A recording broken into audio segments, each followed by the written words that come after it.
Welcome into the show, everyone. Christian Ojackson here with special guest Mike Waters, who covers Syracuse for Syracuse.com. Mike, thanks so much for joining.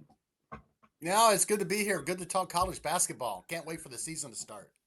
All right, so it feels like a really key year. It's go time for Red Autry. The first year, inherited some guys like Judah Mintz, Malik Brown, obviously at Duke. Like there were some good players on that team. Kadir Copeland, now at NC State. You get 20 wins, but then last year, I liked some of the pieces that came in, but it just was not pretty. 14-19. Just I never won more than like a couple games in a row. It was just tough. But I'm looking at this year's roster. Obviously, Donnie Freeman got hurt last year, which didn't help. He's back. JJ Starling's back. You got a decent crop of transfers and a couple good freshmen. So optimistically, how are you feeling about Red Autry entering season 3? And what do you think kind of the approach to the offseason was? Yeah, it is a critical year, as you alluded to there, for Syracuse and Adrian Autry as he heads into his third year as head coach, coming off that 14-win season. Losing seasons, man, they don't have losing seasons here in Syracuse. I think the last time they had a losing season, it was the 1960s. Oh, wow. Yeah, before Jim Boeheim was coach. So, well, no, that's not true. 2 years ago, they did have a barely losing season under Jim Boeheim when they went 16-13. So, but 14-19 is not good. Last year, they brought in some transfers, but it didn't really seem like everybody was going to fit together. Some of their games didn't complement each other. I'm thinking particularly bringing in Eddie Lampkin at center. Eddie was a really physical offensive player, low post guy. He could score, he could rebound a little for you, but he was slow. So you didn't run as much. Defensively, you couldn't get after it the way Adrian Autry has talked about wanting to play defense, because Eddie couldn't defend away from the basket. He was really a problem in switches, so you couldn't get out there and switch on the perimeter the way you see teams like Houston do and other schools like that. I think that's the way Autry wants to play. You look at this year's roster, it hasn't been not only has it been a complete changeover with only two returning players, you mentioned them, JJ Starling and Donnie Freeman, but it's a change completely in how these players look to be able to play. They're more athletic. They're bigger at guard. They're smaller at center. They're more athletic at center. They're versatile. They brought in some guys who they hope can address the three-point shooting, which was an issue. So it's a complete overhaul, and this seems to be a completely different plan. And actually, I think when I look at the way this roster's put together, and we don't know how it's going to go yet, they haven't tipped the ball off, but it seems like this year's roster was put together with more of a plan in mind than last year's. That makes a lot of sense to me. William Kyle is a guy who maybe it's kind of strange that I'm starting with him as the first guy to ask you about. He was sought after in the transfer portal coming out of South Dakota State. Goes to UCLA, and UCLA just had a lot of guys. And I'm not sure if he was injured a bit, but only played 10 minutes a game.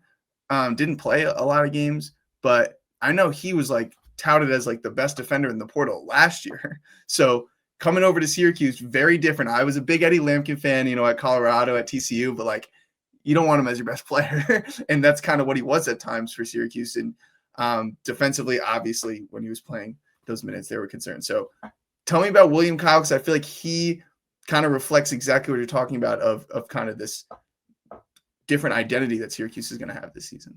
Yeah, when Syracuse got William Kyle from UCLA, what I was hearing from the SU coaching staff was comparisons to NBA centers like Robert Williams. Used to be with the Celtics. I think last year he was with the Trailblazers. A 6'9" but athletic, bouncy guy, rim protector, but also could get away, go outside the paint, defend. He was good with switches. So you think about the way Houston played last year with their bigs.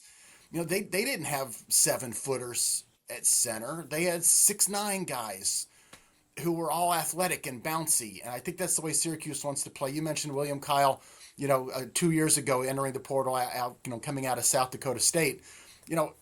As a sophomore there, he was the Summit League's Defensive Player of the Year. At UCLA, I think he got caught in a numbers game. They went a different direction with their starter. He ends up basically, I think he was the number 3 center. He did miss a little time. I think he had a medical setback mid-season. That didn't help. But another thing I heard from the SU coaching staff when talking about William Kyle was Mick Cronin had him in at the end of some critical games when they had a lead by 1 or 2 point lead and they needed a stop. And if William Kyle was in the game then, they that told them something. And I think William Kyle is indicative of the type of player that they brought in that tells you the way they want to play. I think he says it all. When you make the comparison to Houston, it even reminds me of like OKC. It's kind of like it's speed and length and athleticism over height, because being able to move your bigs, the fact that Houston brings their bigs so far from the basket. And I look at a front court of William Kyle and Donnie Freeman, and that is incredibly mobile. And 6'9", doesn't matter if you're 6'9", if you have long arms and you're covering a lot of ground and you have good instincts. So I think, if your center is William Kyle and he's got a vertical leap of over 40 inches, compare that to Eddie Lampkin, who was 6'9" or 6'10", and I don't even want to guess what Eddie's vertical leap was. He was not a rim protector. You just look simply at Eddie's blocks. He didn't block shots. He couldn't protect the rim. And again, I loved Eddie. He was a great kid. He was fun to talk to, and he helped Syracuse last year in terms of offense and in rebounding. He was putting up double-doubles almost every game down the stretch last year. But on the defensive end, he was a liability, and I think that's something that they wanted to change.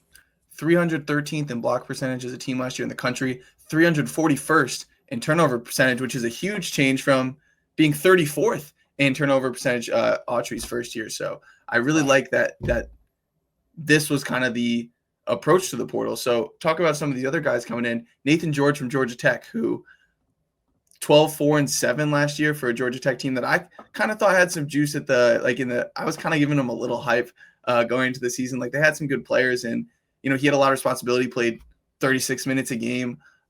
Didn't play great against Syracuse, which is always interesting when there's an interconference transfer. I'm always like, did he go off against them? Is that why the coach reached out? But I think he's a really good fit alongside JJ Starling. I know he only shot 34% from deep, but there were games. To me, you got to look beyond the box numbers, and he's a guy who I think is a better shooter than those numbers. Kind of tell me about the process of getting Nathan George here and how you see him fitting alongside JJ. Yeah, Nathan George, I think, is really going to help Syracuse, right? At least I can say he might be the most important player added to the roster in the offseason. You mentioned the turnover percentages last year for Syracuse. It was not good. I think they were last in the league in turnover margin. Or you also had a defensive liability at the point guard position last year. Jaquan Carlos, again, another great kid. I wouldn't say anything bad about him personally. He gave a great effort. But he was listed at 6 foot. And I'm not 6 foot, and I could look him eye to eye. Okay, so I'm about 5'11", and so he was a smaller guard, and I think he struggled to make the leap from Hofstra to the ACC. This time you're bringing in your transfer addition at point guard, and it's a guy who's actually played well in the ACC for 2 years. Nate George leads the league in assists at Georgia Tech. Now, he did turn the ball over almost 3 times a game. Off the top of my head, I think that was the number, but so you'd like to see him do a little bit better with the turnovers, but if he's creating shots for people, particularly Donnie Freeman, particularly another transfer in Nate Kings from Oregon State, who is an elite 3-point shooter, if he's even just creating space on the floor for JJ Starling, that would all be a big upgrades for Syracuse and its offense. And it's interesting, too. You did point out, Nate George didn't tear Syracuse apart last year. It wasn't one of those things where the coaches saw him once, got lit up, and said, oh, if he hits the portal, we'd be interested. I think it's a sign that they did their homework on a lot of these guys. And again, I go back to what I said earlier about really having a plan when you put this whole roster together. It just seems to be, they knew what they want to do. There was strategy to this. And Nate George at 6'3" with experience in the ACC, a really good creator, also a good on-ball defender. I think he makes a lot of sense. JJ's back, 18 a game last year, 3 assists. Now he's a senior now. The time goes fast. I remember he was really hyped going to Notre Dame, comes to Syracuse, was there for year 1 of Red Autry, and then last year he's a really good guard. Like he's really hard to guard. At 6'4", he's good defensively, and the 3-point shooting has been something, he was more willing to take it last year, and that's kind of the obvious next step for him. But just kind of tell me about him. Is he the clear leader of this team? And while that 18 points a game, do you see that kind of maybe coming down in exchange for efficiency, in exchange for just being around better players? You hit the key word right there at the end, Christian: efficiency. JJ did score, 17, 18 points a game last year, and he is a really tough guy to guard. He's big, he's strong. It's really tough to keep him out of the lane if you're guarding him one-on-one. You have to send help. But he was not efficient, and he hasn't been an efficient offensive player over most of his career. I think last year he shot about 40% overall from the field, and he was at 26, 27% from three-point range. Those aren't good numbers, and they know that. They think he can do better. They think with getting better shots, eliminating some of the bad ones. Last year's team, JJ, who's no one's going to kid you and say he's an elite three-point shooter, but I still don't think he's a 27% three-point shooter. Mm-hmm. But he had the ball in his hand at all those critical junctures when, it's the end of a shot clock, or the ball is going to go to J.J. Starling when they're down and they need a bucket. And there was no doubt about it. And who else could he go to with no Donnie Freeman? Jaquan Carlos isn't an offensive threat. Hard to get the ball to Eddie Lampkin in the post, because he can't come outside and get it. So a lot was on JJ. He was having to take those last second 3-pointers that normally it's guys like Buddy Boeheim, or Elijah Hughes, guys who can really, stroke it. And you're okay with a Buddy Boeheim taking that last second three. I think it just really killed JJ's shooting percentage. I think he'll shoot better just eliminating those shots and giving them or spreading them around to guys like Donnie Freeman, Nate Kings, or even just getting a better shot because of Nate George's, ability to create. So we'll see. I don't know. And I've looked at JJ's shooting, parsing games apart over his last couple years. Like his sophomore year when he came to Syracuse, got off to a horrible start from 3-point range. 9 games in, I forget what the numbers were, but they were bad. And then he adjusted, and he talked about starting to meditate before games. And really, like the last 22, 23 games of that sophomore season, he shot like 34, 35% from three. You're like, he can shoot it. He really can. I think last year, too, he had that wrist injury. It wasn't his shooting hand, but you shoot with two hands. People sometimes put a lot of emphasis on, it wasn't his shooting hand. It could, how much did it? No. This isn't like a quarterback who throws it with one hand. Basketball players shoot with two hands. One's the shooting hand, the other one's the guide hand, and his guide hand was hurt. He had a real serious injury, and he admitted after the season last year that it did bother him throughout the season. And he was actually shooting really well from 3-point range before he got injured 7 games into the year last year. So, listen, it comes down to this for JJ Sr. I think he could be in store for a really good year, the kind of year we've been looking for him, as long as he can remain healthy.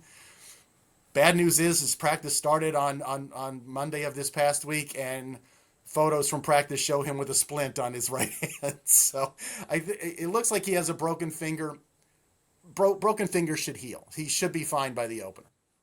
Hopefully he'll be all right. I still think he's got to be like, I like the pieces around him. There's going to be more balance here, but to me, he still has to be kind of the engine. But let's talk about Donnie Freeman. One more thing on JJ, since he's a local kid. I saw him play in high school a lot. He can shoot the ball. Mm-hmm. He shot it really well in high school. Before at Notre Dame, he had the shoulder injury and there was a knee problem. And then, he got off to a rocky start his sophomore year. And then last year he had the wrist injury. He has shown he can shoot the ball. So we'll see if they've got the right people around him and if he's healthy. We'll see what kind of season he has. Donnie Freeman, 13-8 a game before, getting that season-ending injury.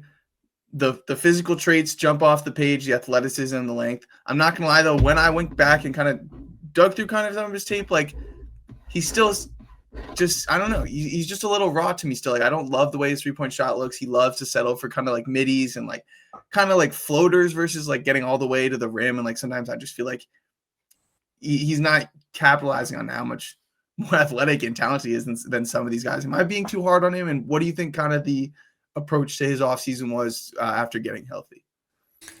Are you being too hard on him? I think you're right on some of it, but maybe you are being a little harsh. I'll explain. You mentioned his totals last year through 13 or 14 games before he got hurt. It was like 13 and a half points a game, eight rebounds a game, and 7 of those games JJ Starling wasn't on the floor. So your Forgot best that. player isn't even out there, and so a lot was going to Donnie, and he was only a freshman. He's figuring it out. He was figuring a lot out, and then when he loses JJ, everything kind of changed there for a little while. It was not easy.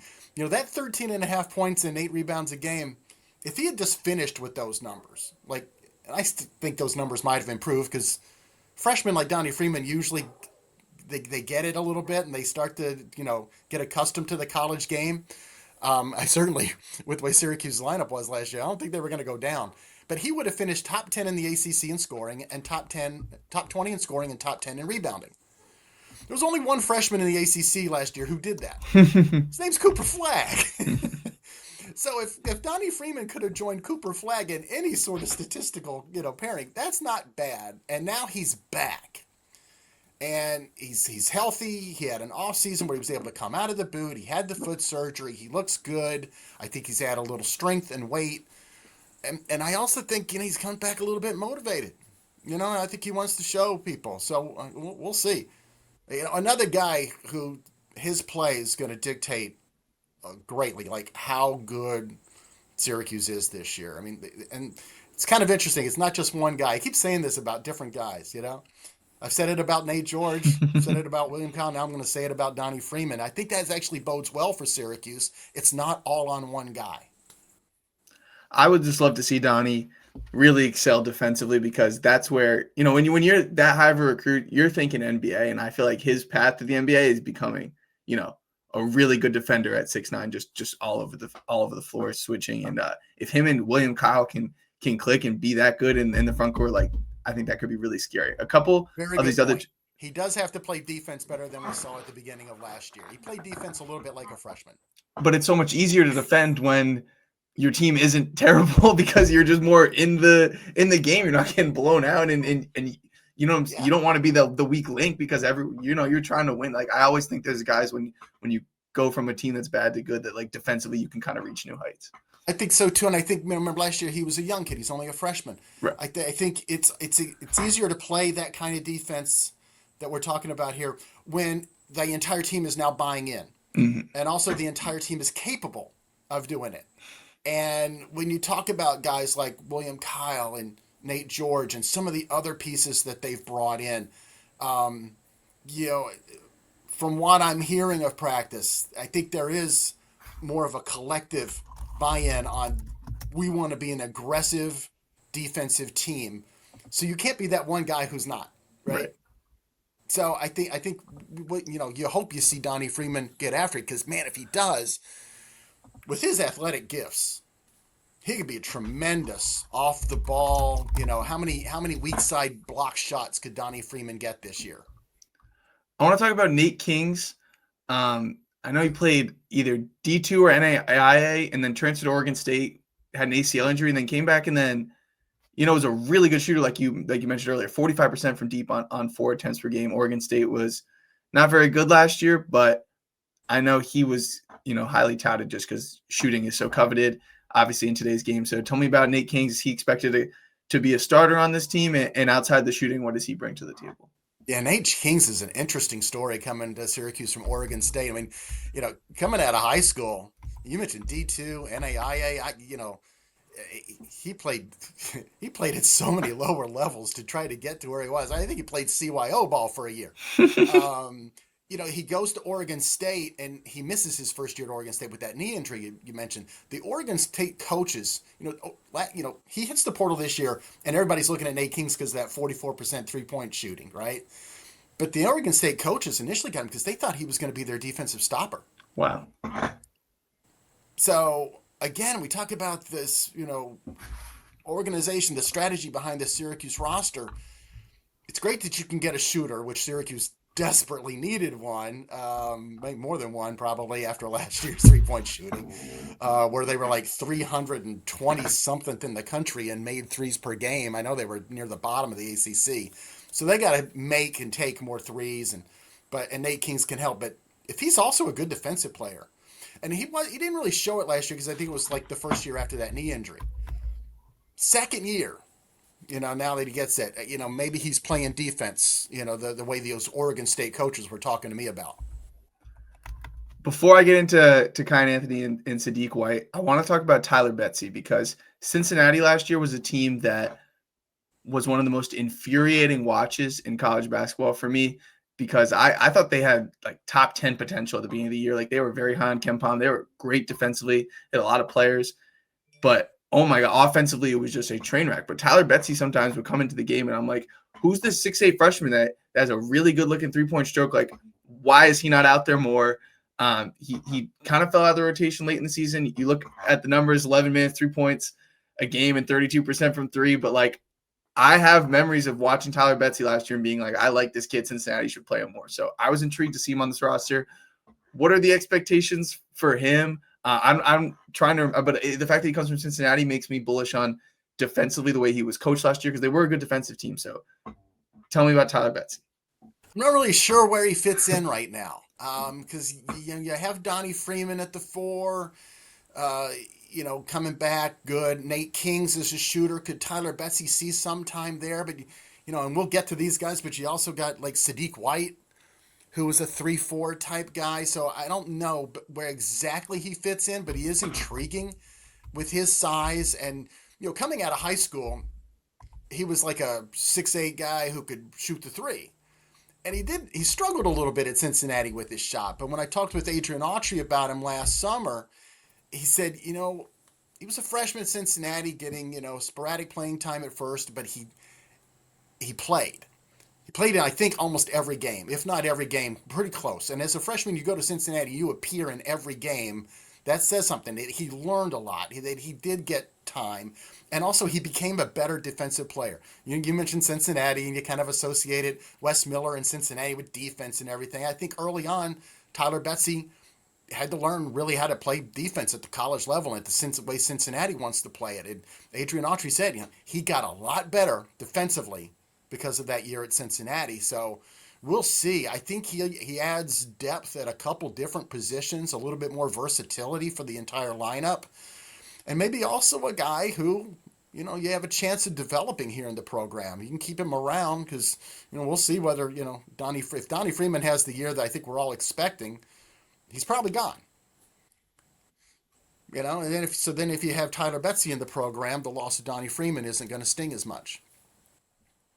Man, I mean, keeping 2 to 3 key players, like as I've been going through these rosters all season, like kind of is a lot. So like just thinking forward, and not to get ahead of ourselves, but like if you can bring back a Georgia Betsy, and we'll get into White and Anthony right now, like that's just hard to retain that kind of talent. So Sadiq White Jr., obviously, is it Cayenne Anthony? Am I saying it right? I know that it's Carmelo's kid, 4-star, 6'5" guard, and then Sadiq White's a 6'9" freshman, another 4-star, ranked higher than Cayenne.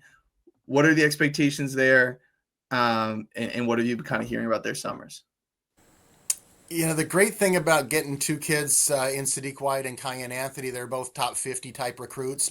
Neither one's top 10. So we're not talking Cooper Flagg or somebody like that who's like automatically going to excel at the college game. They might have good freshman seasons. I really don't know what to expect from it and how much they're going to do. But the great thing is, for kids that came in and like them, and they are top 50, top 40 type recruits, but neither one absolutely has to start. There's not a big gaping hole in the starting lineup that has to be filled by a freshman. Now, if they're able to claim one, great. But if you look at it with a Nate George, a J.J. Starling, a Nate Kings, a Donnie Freeman, and a William Kyle, you've got veteran guys at every position. So you can let Sadiq White and Cayenne Anthony just come in and basically just assume whatever type of role they can earn. Whatever fits. You don't have to force them out there too soon or too much, which I've seen a lot. Something, you see that and it doesn't go well. So I think whatever we see out of them should be really positive stuff. Sadiq White is an insane athlete. Just insane athlete. He's, listed at 6'8" or 6'9". He looks all of that, and he attacks the rim. And he's got to work on his outside shot. I would say that's probably the biggest thing. But what I've also heard is that he brings an intensity on the defensive side of the floor, and that'd be a great way to get your feet on the floor if you're a freshman like Sadiq White. You better be able to go in there and show that you can play defense like the starters are playing. Cayenne Anthony, well, only the son of a legend. I've been trying to temper expectations about him when people come up and ask me about him. I'm like, listen, he's a really good high school recruit. Really, really good. He's not Carmelo, okay? He's not Carmelo. Nobody is. And interesting, though, that he chooses to come to Syracuse and follow in his father's footsteps. He's not shying away from that. He's willing to come here and kind of put himself out there to come here. I don't think he's worried about comparisons.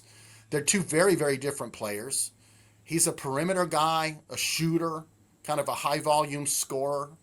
I think he'll learn a lot this year with guys like JJ around. I think that can be a really good mentor for Cayenne. If they need a bucket, though, Cayenne can get you a bucket. So we'll see what kind of role he ends up filling. I guess how well he plays could dictate how many minutes you have to give JJ and Nate George in the backcourt. Mm-hmm. And he's not the only one. There's other guys there too. But, if Cayenne's ready, well, JJ can take a breather every once in a while, or JJ could move to a point guard, for a couple minutes, and Nate George can sit, and it could really help Syracuse's rotations if he shows that he's ready. But I'm intrigued. I'm not sure. I can't wait to see just exactly how he fits in. But he will not shy away from taking a shot. I do know that from watching him a little bit in high school. He is Carmelo's son, so I guess that's not surprising me. I think that's a great point about Nate George and JJ Starling have just been playing heavy minutes, and do you want to be playing 35 minutes a game if you're with your main guards when you're guarding super aggressively? If you're playing like these hard hedges and kind of trapping ball screens, which I'm kind of expecting with William Kyle and Donnie Freeman out there. So being able to go 8-9 deep would be huge. Yes. So the rest of this roster, no names jump out. I remember Soiree from Georgia Tech, but Luke Fennell, 4-star from Australia. Aaron Womack, a 3-star freshman. Bryce Zafir from Montana State, grad transfer, didn't play a whole lot there. Of those guys, is anyone expected to be in this rotation for sure? No, I don't know about for sure. I think if anyone has a definite role sitting there waiting for them, it would be Soiree from Georgia Tech. He's almost a carbon copy of William Kyle. 6'9", bouncy, athletic. So he can play, the defense doesn't have to change at the center position if you take Kyle out and put in Soiree. Another sign that this is the way they wanted to go. They didn't, bring in a William Kyle who plays center one way, and they bring in another, Eddie Lampkin or Naheem McLeod type who's going to be rooted in the paint. No, they brought in this other kid from Georgia Tech who, is going to be able to go out and do those switches and hard hedges like you were talking about.